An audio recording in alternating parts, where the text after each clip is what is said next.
Welcome to Penrose Learning, where we make understanding easy. You start by listing every task that must happen, include small steps because they affect flow. Once done, assign realistic durations in days or hours and note ranges for uncertainty. Make sure to mark dependencies explicitly, who must finish before what can start and where tasks can overlap. This early mapping prevents hidden delays and gives you the raw data to build the network. Think of this as your blueprint.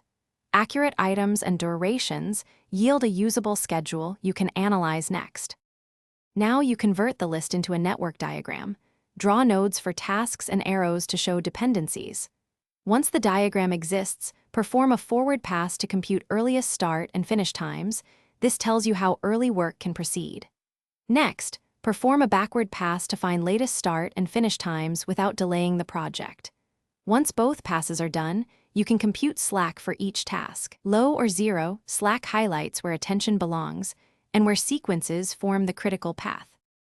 You identify the critical path by tracing the continuous sequence of tasks with zero slack from start to finish. Those tasks directly determine project duration.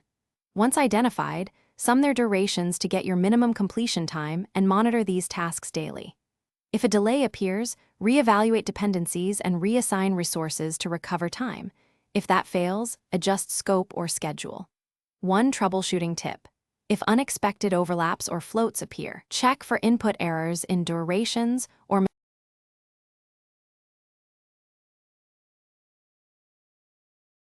Thanks for watching. If this was helpful, leave a like and consider subscribing. See you next time.